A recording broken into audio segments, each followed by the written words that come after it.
Hi, and welcome back to yet another episode of the MobiChef Mukbang. I'm your host, Chester Smith, and today we have a special treat for you guys, literally. My guest is a queen of desserts, if you want to call it that, or as she refers to herself, the Dessert Davinci. Now, let me just tell you a little bit more about Miss Tasha Mack here, all right? So we're going to dive deep into the sweet side of her life, other than, this Atlanta native and her culinary powerhouse skills that she has as a chef. She's a 12-time award-winning baker, 3-time International Food Network champion. Y'all don't hear me. She's a food competition judge and a published author. She has baked her way into the hearts and homes and into history, guys. Her desserts don't just taste incredible, which we are going to find out. They tell stories. She heals hearts and celebrate culture. Today, she shares her journey, her flavors, and the experiences. Let's welcome to the one and only Dessert Davinci, Miss Tasha Mack. Tasha, how's it going? It's good. It's good. Yeah? Yeah. Okay. Well, welcome to the show. We're glad you're here. First off, before we get into anything, I got an icebreaker. I got to ask you a question. Okay. You ready? I'm ready. All right. Does sugar or salt go in grits? Salt. Okay. So thank you. Welcome. I ain't have to kick you off the show. You get it, right?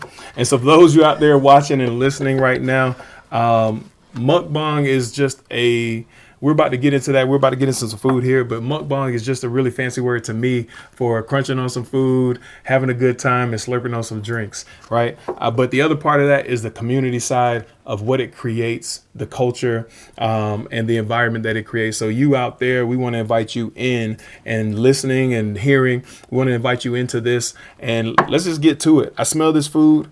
I've been smelling it. Chef Izo hooked up some stuff. Chef Izo, what are you cooking up for us? You already know what I'm cooking up for you, Chester and Miss Tasha Mack. Listen, we have these great succulent ribeye steaks right here. I heard that was one of your favorite, Miss Tasha Mack. I heard it was one of your favorite, so I got you. So I trimmed them up, uniformed them out for you to get a nice even sear on them. But let me tell y'all a big secret, right? You take lemon zest with your salt and pepper mix. Cause that's all good meat need. It's some good salt and pepper. That's it. You ain't gotta do too much with it. You take some lemon zest and lemon juice or some lime juice, whichever you're choosing. Put that on it. Sprinkle, sprinkle, sprinkle, sprinkle, sprinkle. Can you see me? Can you hear me? Now do you feel me? All right. So we're gonna set that off, and then I'm gonna take just a nice garlic and herb butter. Or you can use a butter of your choice. Doesn't matter. Any compound butter would do. But I like compound butters the best. And we're gonna baste these steaks. I have some nice shallots here. Garlic still in the shell. Rosemary that I picked from a garden. I ain't gonna tell y'all which one. Might go to jail for that one. But yeah. So we're gonna have them steaks basting in that butter. And can you just imagine, right? Imagine that nice creaminess from the butter basting all over that steak. Come on now. Does it get any better than that? You already know it doesn't. All right. So what you need to do is come on over to MobiChefOfficial.com and book. All right. Awesome, man. Hey, look, I know we're not going to tell the secret about where you got your ingredients from. I'm not a snitch, but if they hold my foot to the flame, hey, man, I'm sorry. But let's dig in. You ready to dig in? I'm ready. Awesome. Let's give it a shot, man. We got some, what is this, ribeye, I think? Ribeye? Steak. Yeah, this is a ribeye. Let's give it a shot. Tell me what you think. See if we need the sauce or no sauce. What you tasting? Okay. Seasoning. Seasoning out the gate, huh? Okay. I like that. What else? You got any flavors that you want to call out on there? Just a good steak, ain't it? Don't It's use just season. a good steak. Yeah. No seasoning. No seasoning. Mashed potatoes are good. I can tell they're fresh. He threw up a tomato on here. I wonder why. Color. But I'm gonna eat it. Color. You said color. Okay. Good deal. So, steak is your thing, right? You told me that. You mentioned that to me. So we wanted to make sure we had what you wanted on here today on the show. Thank you. Are you impressed? Did we do well? You did well. Did Chef Izo do his thing? Yep. Chef Izo, you got it, brother. But We also have some drinks prepared for us today. You ready to get into those? Okay. Let's try them out. Let's see what's going on here. All right. Kool-Aid, if you will. Kool-Aid? Well, mine's Kool-Aid. a gentleman's drink, as always. Let's see. And it's right on time. Oh, okay. What are you tasting in there? What's your flavors? Pineapple, Okay. the taste of summer.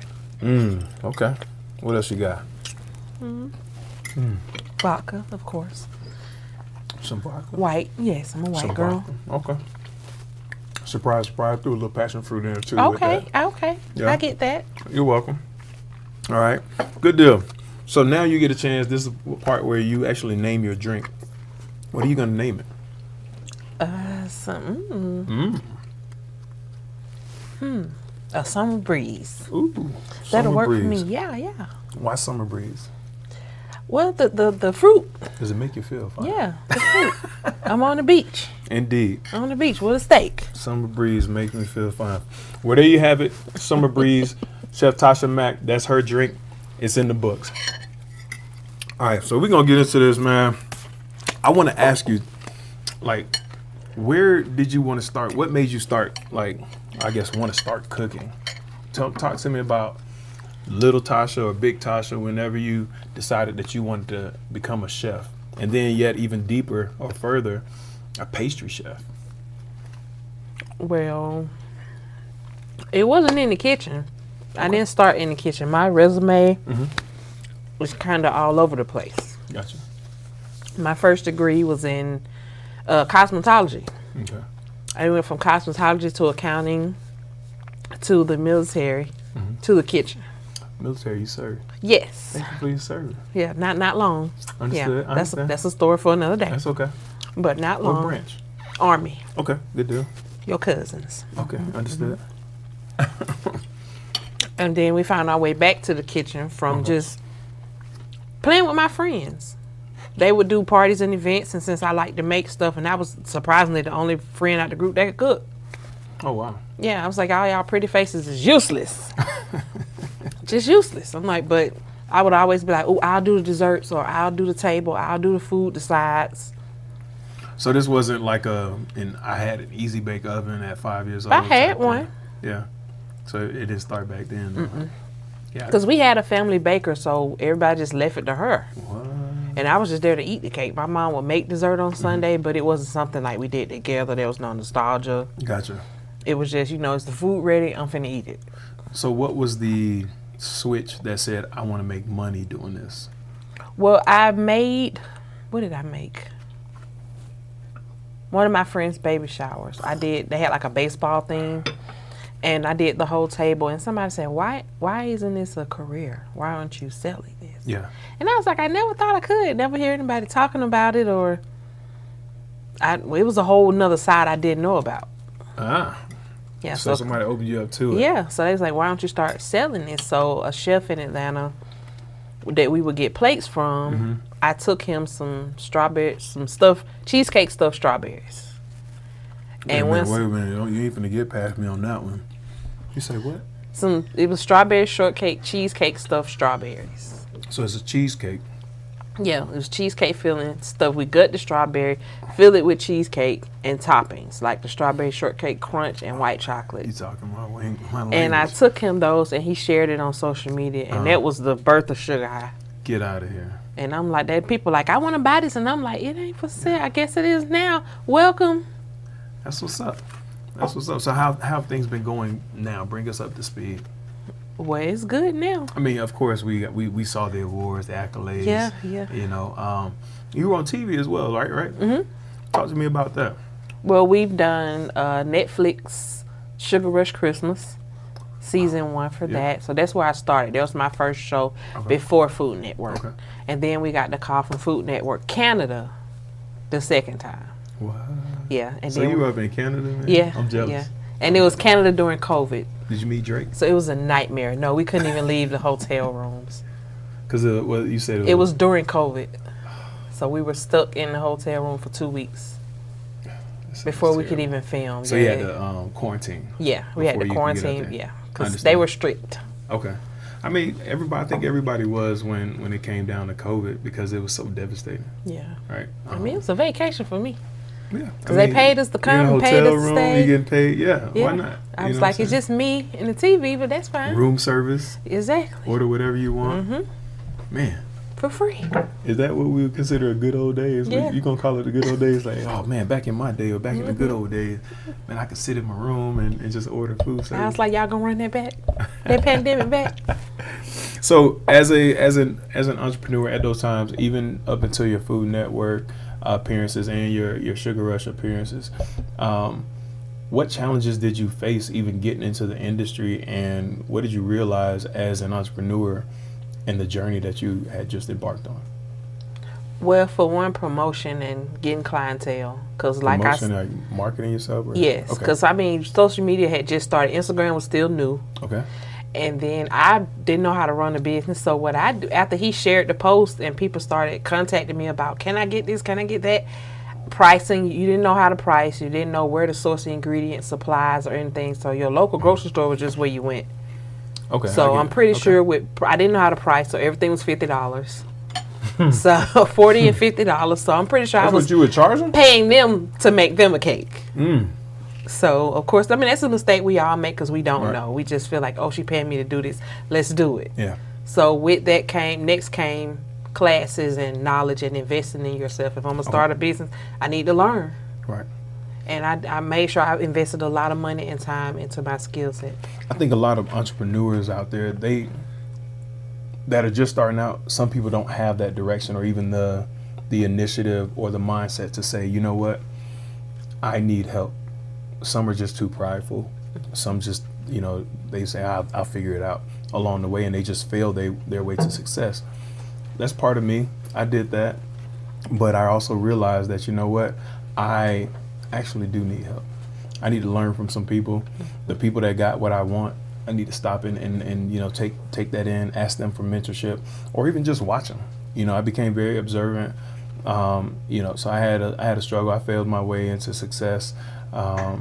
And now I'm a subject matter expert. So things for me is more so the friends that watched me fail, now they're calling me, asking me for advice. Yep. All right. So you understand that, right? So Yeah. I'm pretty sure your friends reach out to you because of what you're doing and your level of success. And so I'm okay to be the subject matter expert there. I do have aspirations to grow that, exponentially. But for now, I'll take the phone calls from the friends and family. All right. So just getting into that, you talked about your journey, the challenges of being an entrepreneur. What about now? How does the outlook look for you? How does it look for you now? What are the next 5 years looking like for you? Well, surprisingly, I'm actually thinking about a store. Brick and mortar style. Yeah, and that was the goal better watch starting out. off. Starting off, that was the goal. I was like, we're going to go get a bakery. We're going to just sell dessert, and that's going to be that. And it made a complete left. It made a hard 90-degree turn to TV. Because I was like, I'm the last person that like to talk, the last person that like to be on camera, the last person that's going to be front of the house, anything. I've always been a back of the house girl. Okay. So I was like, I'm not, what?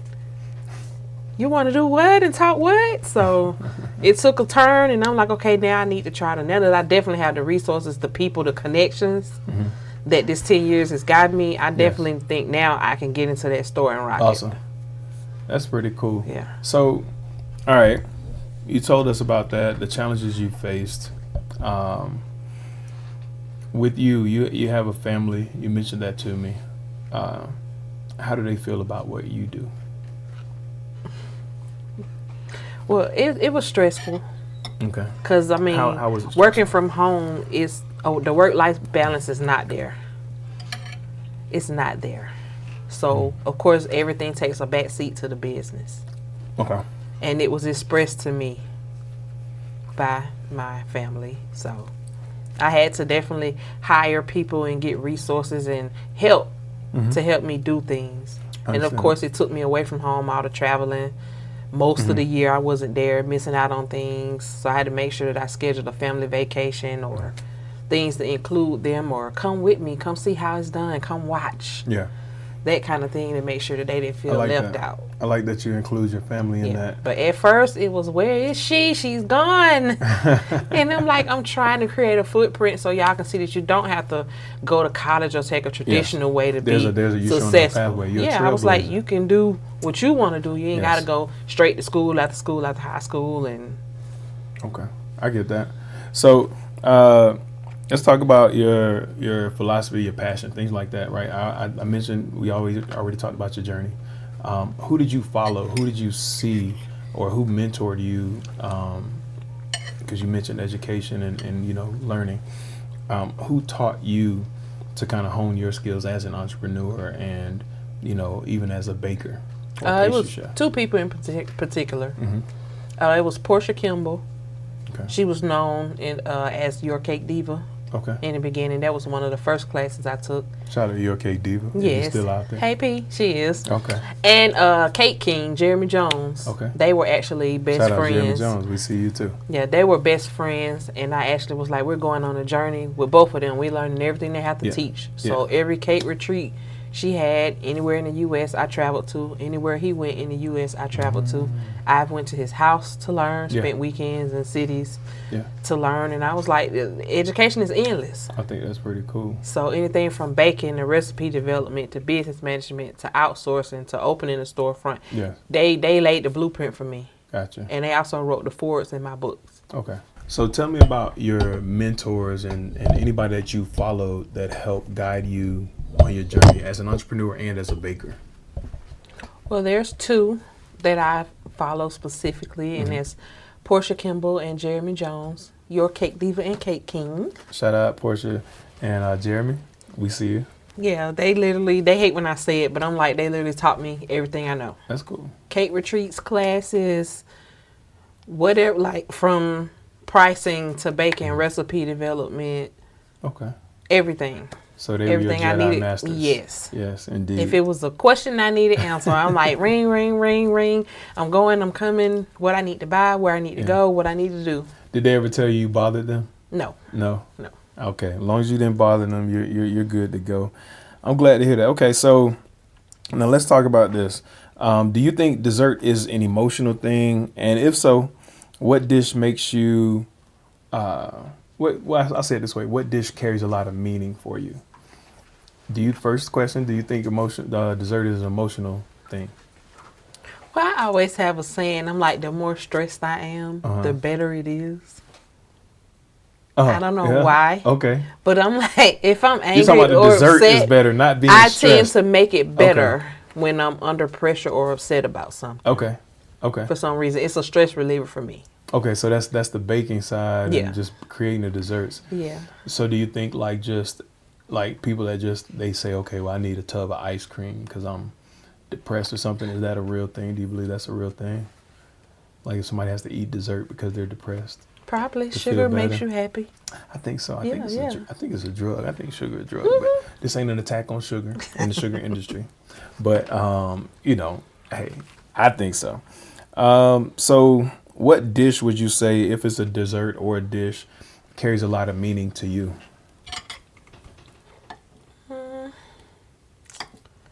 What would it be? I would say anything red velvet. Because that's the one thing I see across the board that people struggle with. Okay. And you got the people that make it well and the people that can't make it at all.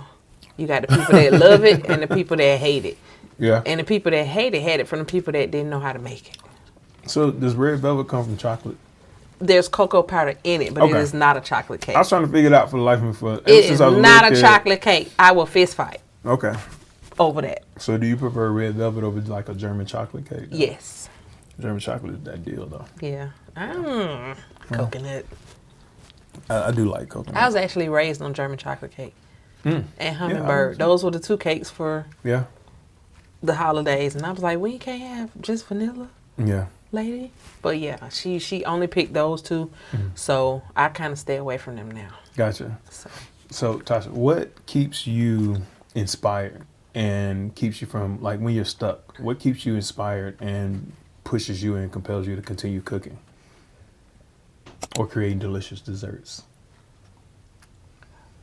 Well, I know it's a few people that I inspire.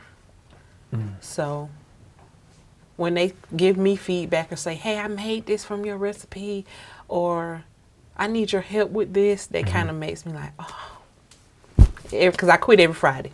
Every Friday I quit. And it's always somebody that'll come back and say, I need this, or I made this and thought of you. I saw this and thought of you. So it's usually the people. That's awesome. I think people is a major factor for a lot of people. A lot of entrepreneurs, I'll say it that way. It's the impact that they have on people, the thing that fulfills their why. But why for me is a couple of things. It's what hurts you, what helps you, and what hinders you. The moment you decide and define what those things are, as far as what your why is, nobody can stop you. Because now you know what impacts you, no matter what it is, good or bad. You can still fight through it. You know what it is, and push past it or push through it. Yep. So that's good to go. I'm glad that you have mentorship and you sought that. As an entrepreneur, I have, again, had pride with that. And there are times where I have my moments where it's like, you know what, Chester, you actually need to stop and smell the roses, let's call it that. And you need to humble yourself, and you need to find somebody to follow. It could be in the shadows. It could be somewhere else. But being an entrepreneur, I've had prideful moments where I've had to stop and say, you know what, Chester, you do need that mentorship. So whether I'm looking at, from the stands or whether I'm in the game, so to speak, just kind of watching that person or those people, that's how I do that. And I get motivated that way. But there's sometimes we just gotta, again, humble yourself and say, you know what, bite the bullet. I need to follow this person, and let that person know that, hey, whatever you have, teach me. Yeah. It teach me the Jedi way. Well, right? surprisingly, in the baking industry, there is a lot of people that will not teach you. I guess because they feel like, oh, she's going to steal my thunder. Yeah. Or whatever. And I was like, well, I make sure when I get to a level where I can mentor people or people do look up to me, I'm sharing, because you get farther teaching people your craft. Yeah. It's people that are like, what? I reached out to a few people to work in their bakeries to get commercial kitchen experience. I'm like, I'll stay in the back. I don't need access to your recipes. I literally just want to decorate so I can work on my speed and timing and everything. And they like, no. No. That's crazy, because something that drives me on that side is the fact that I learned a long time ago. They say, Chester, you get what you want by helping enough people get what they want. And I call it a little bit selfish when you think that way, but if that's selfish, where I want to help people and help enough people, and by default I'll get what I want in some form or fashion, I'm all for that. Because in the process, whether I'm selfish or not, I've helped so many people accomplish what they were looking to do even before I got what I wanted. So I think there's a trade-off. I do live in that transactional world where, hey, it's not a tit for tat, but it's, hey, I do expect something if I'm doing X, Y, Z. It doesn't have to be right now. And it goes beyond that. It goes back into faith and spiritual realm that, we're not discussing today. But, I do feel that there is a transaction there. Like, what's in it for me? Everybody plays that We FM radio. Yeah. WIIFM. We FM. If you don't know it, you play that radio station too. We all listen to it and subscribe. Yeah. So we were talking earlier, and you told me something when we were talking about some kind of brownie. Tell me about this Dubai brownie, man. I've been hearing about it, so I just wanted. Well, I want you to tell me. That's the internet craze. Okay. I don't even know where it came from, but it was a chocolate bar that everybody's making or remaking. Okay. And I was like, okay, so since I don't really care about candy bars, let's turn it into something else. And I see a few people doing the brownies, so I was like, okay, that's cute. But I'm gonna flip it on its head. Let's change the flavor of the brownie. So how'd you feel? Okay, you changed the flavor. Okay. Yeah, I was like, okay, it's a chocolate brownie. What else? So I was like, let's try it. Let's try the kataffi and the pistachio cream mixture over a red velvet brownie, or over a white chocolate brownie with some chocolate and white chocolate ganache and the chopped pistachios, and see how that works. So we'll see how that turns out. Okay.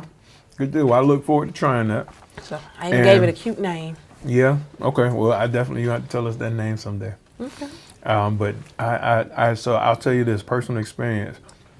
A family member of mine, I think, tried to make a brownie, and I was like, "Where'd this come from?" It was like, oh, I seen this brownie on TikTok, and I'm like, but they didn't hit that brownie the same way. And I was like, it was a little gooey on the inside. I was like, is this how it's supposed to be made? You know, but I don't normally eat sweets, but I make exceptions from time to time. So. Oh, okay. But the Dubai brownie. So is it good? Is your brownie good, or is it overall a good brownie? Have you made it like the regular way and then made it a different way? Well, no, actually today we'll be trying it Ah, for the first time. Okay. Because I know the filling is a pistachio cream, of course, like a pistachio sweet cream. Okay. And butter and something called katafi, which is roasted shredded phyllo dough. Phyllo dough. So it's a sweet dough with a crisp that they shred. I got you. Okay. And that's the topping or the filling to the brownie. And of course, it's topped with ganache. Okay. So I was like, we're going to find out what all the hype is about. So did you ever have a dessert that flopped and taught you, like, and what lesson did you learn from that dessert flopping? Like it just didn't go well. Like you tried it, like, nah, this ain't it. Yeah, you know what I keep trying to make and I can't do it? What's that? Macaroons. The cookies? Yeah, the I see those things, yeah. Yeah, I make them and they always overcook crunchy. They crack. I was like, we'll just buy them. Yeah. We'll just buy them. Yeah. I get it. I mean, sometimes that's how it has to be. Because I was like, I'll try something 5 times after that. But wait a minute. You are the Dessert Davinci, the Dessert Davinci. And you're telling me that you can't make a macaroon. No. She can't make a macaroon. I cannot. Is she really the Dessert Davinci? Is she? Is that a challenge? Challenge, if you accept it. I tried for a competition called the Great Southern Bake Off. Okay. And I did a sweet potato macaroon with a praline filling. Okay. 3 of them didn't come out cracked. Those were the 3 I used. I placed second in that competition. Okay, so it was good. Yeah. I used the pretty ones that didn't crack. You just failed. But in the judges' comments, they were like, you overbaked this cookie, but the flavor is what won. The creativity and the flavor is what won them over. So what would have made it first place? Did they tell you that? Probably if I baked it the correct way. I don't know the way to make a macaroon with. It's supposed to be chewy. I know you'll keep trying to chewy do it. with a crisp. You don't supposed to bite it and it just turns into a powdery. It was bad. I don't think I've ever had a macaroon, so I wouldn't even know. It was bad. It's supposed to be a chewy almond cookie. Yeah. Okay. With a smooth top. Well, I'm going to take your word for it. So, yeah. I've never tried a macaroon, and I may have to try one, and then you may have to make one and let us try one. Season 2. Okay. We look forward to that. So, how do you come up with new recipes that kind of elevate your game? How do you do that? I call it channeling my inner fat girl. What I do, she's 400 pounds. Ooh. And not 400. Why she gotta be 400 pounds? Because she got to be heavy set and ready. So I guess. Yeah. And she just keep gaining all the ideas that she got just piling up and building up inside her. So she just keep getting bigger. Yeah. I get it now. I do what I call Southern swag. I like to take 2 of my favorite desserts that are uncommon and put them together. And be like, let's see how that would type. Yeah.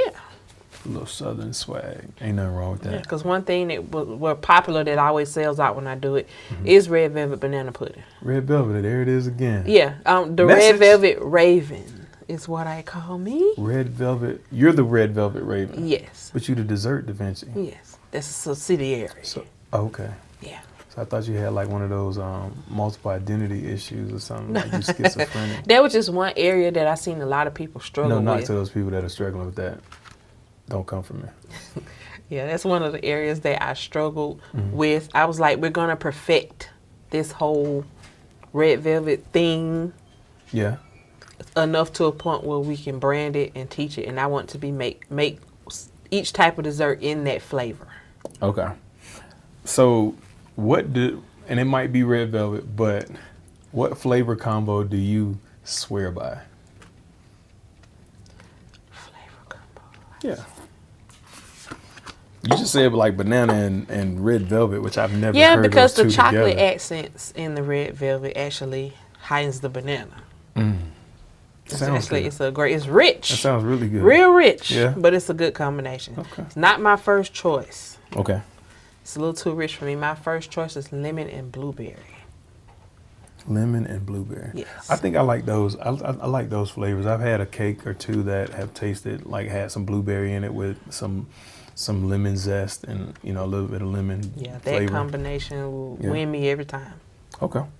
So what's been your favorite event or environment to create desserts, like for weddings and different occasions like that? Well, weddings are stressful. Mm-hmm. So definitely not that. It's actually an event we do called Nosh. Nosh. Yeah, it's a culinary showcase from Black Restaurant Week. Okay. It's Where's that held at? it's actually nationwide. They travel. The three creators travel from each region. They have about 12 regions in the U.S. that they separate, and they travel and highlight all Black and brown chefs. Ain't that something? Yeah, and they do a culinary showcase at State Farm Arena every year. And that's here, like, so it's hosted Yes, here. it usually comes okay, here you said in it's August. regional, so it's okay. Yeah, yeah. That's cool. They spend a week, usually a week and a half in each region, highlighting the foods from the chefs of color. Okay. And Do they when bring everybody together at one point in a different city or something, or like is it that kind of competition, or is it just highlighting the chefs well, it's in that optional. area? Okay. Yeah, they run promotions and they promote every chef. So for awareness, so you'll know who's in your city and who to support.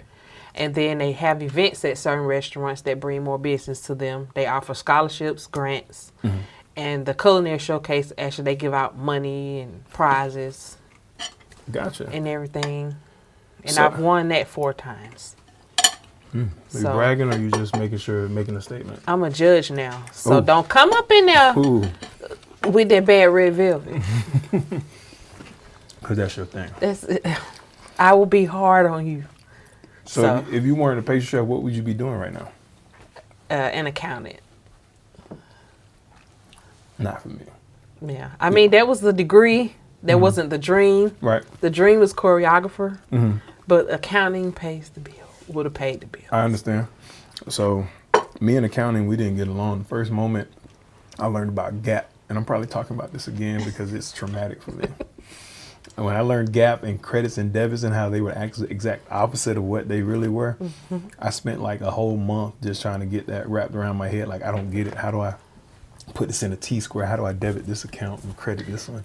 Which is actually taking money from this account when I credit it, and debiting actually adds money to an account. I had to learn that. It took me 2 times to learn It was what great. a credit and debit was. I had 2 professors. One of my professors was actually hearing impaired. And she taught me how to use all the tools as far as calculators and how to compute the formulas. Okay. And the second professor was a soccer referee. Okay. That was his main, like his second job or his pastime. And just the way he taught, he used all kind of sports references to teach it. And for some reason, it made it so easy. Oh, man. So without them 2, it wouldn't happen.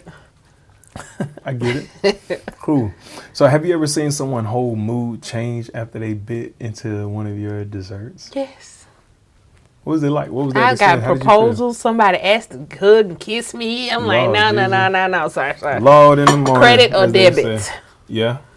You got to pay that. Yeah. Yeah. I know you like me. I know you love this food. It has a lot of love in it. They things like like me that. more. Swipe. You know you're tripping. I brought you on here to eat. Oh. You gonna eat that steak. You're not gonna disrespect our movie chef. Right. So, all right. Speaking of chefs, have you ever booked a chef before? Absolutely. Okay. Every event, I don't cook. I understand.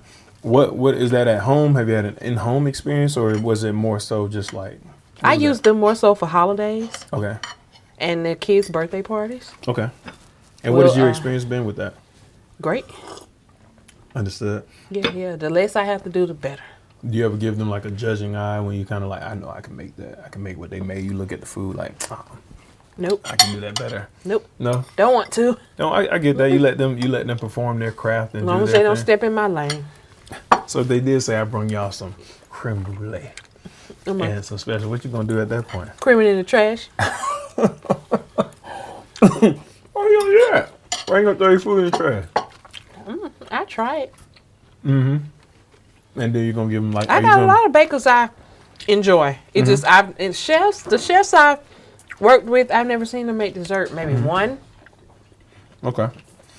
So when you book a chef at home or to come for like holidays and things, as you mentioned, what is that price tag for something like that? Oh, usually about, depending on what you get. They usually have packages that run about $500. Okay. But it covers everything, including drinks. Wow. Yeah. Beverages, tea, and lemonade. You know you gotta tell me who that is later. Anyway, we're gonna keep that. Go ahead. $500 to feed everybody? Yeah. I don't know, it might have been a free and discount, but no.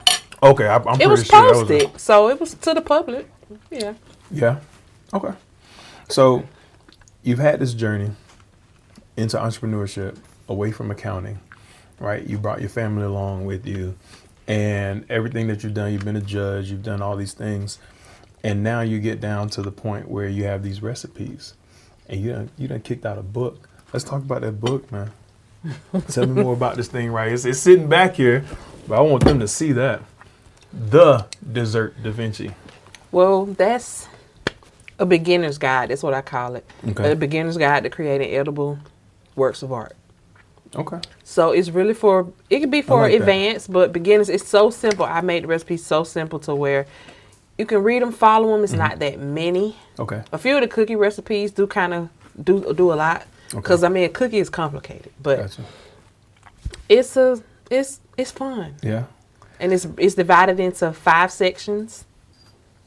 It's pound cakes, cheesecakes, cookies, bars, other yummy stuff. Okay. Like puddings, cobblers, and then there's a sauce section. So is it like a guidebook or is it truly like a recipe book? Because the way you're sounding, I feel like I can go in here and I can find something to cook. Because I'm not well versed in desserts at all. You can. There's a shopping guide. It tells you everything you need. There's a link to my Amazon store where you can get all the supplies that I use. Okay. Grocery list. And it's a bonus recipe. It's the recipe that won us our first $10,000 on the TV show. The $10,000 cake. You can tell me that one because I want to win $10,000. That's the $10,000 cake. $10,000 recipe. Yes, that is a white chocolate cake with the blueberry. Don't tell nobody, man. You want to tell me the recipe? Oh, it's in the book. Everybody got it. Okay, so what they got to do is buy this book. Yes. In order to get the recipe. To make the $10,000 cake. There you have it. All right. Well, what if somebody wanted to like personally wanted you to be their Jedi master and teach them how to bake or anything like that? How can they get in contact with you? You can call or text a website, however you want to reach out. Okay, what's the website? Because we don't know. Oh, it's www.sugarhighgirl.com. Okay. And we do one-on-one classes. We do group classes. Sugar High like HIGH or just like how's that like Sugar High Girl? Sugar High Girl. HI. Okay. Cool beans. And how can they find you like just to follow you and just see your journey and see what you got going on? How can they follow you on like social media? Same on Instagram is Sugar High Girl, and on Facebook, which is locked. They hacked it, so I don't have access to it. But it's Sugar High Sweet Eats and Treats, and you'll just see some of the old things. Okay, so they can reminisce with you. Yeah. Y'all maybe you can go live on social media one day. Say I just want to show y'all my old page. Y'all see this is a dessert I made. Is a $10,000 cake on there? No. No? Okay, well they missed that. Yeah. So they still got to buy this book. Right? Yes. How much does it retail for right now if you don't mind sharing the cost? $30. $30. I think that's pretty good value for that. Mm-hmm. I mean, it looks good. You got the person on. Y'all don't see this on the back. She looks serious right here. So this is the person that you actually, if you want her to be your mentor, this is the actual person that you're gonna get. Her in that face, not this one. It's like, hey, nice to meet you. Buy my book. Now let's get to work. Up. That's when you're getting on my nerves. Outstanding. Well, I will say, you know what? It has been a pleasure to have you here, for sure. Thank you. What would you say though before you leave? I need a parting word, and this parting word, you have to put a bunch of food in your mouth, and you have to give your parting word to all the other bakers out there who think they're coming for you. Yeah, so go ahead, load up, and take a bite, and tell all. One word? Nah, tell them what you got to say. Your departing words to other bakers that want to come after you. in your spot as the Dessert Davinci. stuff. We gonna get them today. Oh, I need a bigger bite than that. Yeah, get one of the tomatoes. Vegetables. Yeah, vegetable. I like that. That's how you break it down. That's how you talk to read and Okay. write. What's the word? The word's 2 words. See me. She said, see her. So all you bakers out there that think y'all coming for this one right here, think again.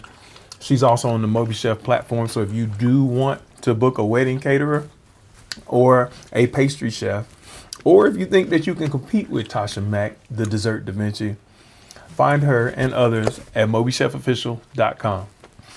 Tasha, it's been a pleasure. But unfortunately, your time on the MobiChef Mukbang podcast is up. All right. And you have a good one. Thank you. Thank you for joining us.